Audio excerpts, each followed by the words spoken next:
African Americans are trooping to Ghana as the country marks the year of return in memory of 400 years since the first slave ship landing in Virginia.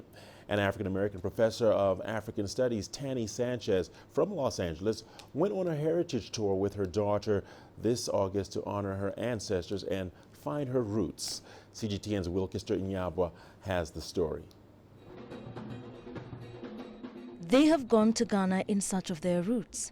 Professor Tani Sanchez and her daughter Tani Sylvester are making this trip in honor of Sanchez's great-great-grandmother, Mary Ann Moss, who was born into slavery in Alabama around 1838. Moss was married to a black Union soldier named Charles Wright. DNA testing showed a direct link between Wright and the Ashanti ethnic group in Ghana. And now, as she listens to the drum beats welcoming her to Ghana, Sanchez weeps. This is her homecoming. I feel much more connected, and I look at people and I say, oh my goodness, you know, that could have been, these people could be related to me. These people probably knew my grandmother's grandmother's grandmother. I mean, it blows me away.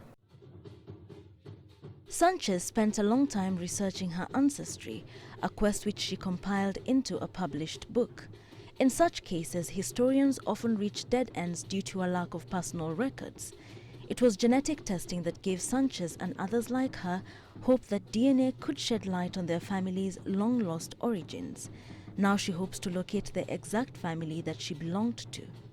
During the ceremony, she met Ashanti chief Nyabwa and asked him if he could do a genetic test to find out if they share any genetic links. He agreed. You want to take a vertical shot? Okay. For Sanchez's 40-year-old daughter, the visit to Asin Manso River, where slaves took a final bath before imprisonment on the coast, was a transformative experience. We're retracing the footsteps of our ancestors, like exactly. I mean, there's something. It's impact, like there's something healing about that. They also visited the harrowing Cape Coast Castle, where slaves were chained and organized into dungeons before walking through the door of no return to board the ships. Thinking of the same route they took and how they must have felt going to a new world and not really understanding anything. And here I am 400 years later and I'm free. So for me, like, this whole trip has been about holding my head up high, being bold and courageous, and honoring them because they paved the way for me.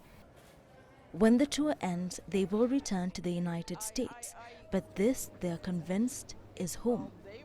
Wilkister, Nyabwa, CGTN.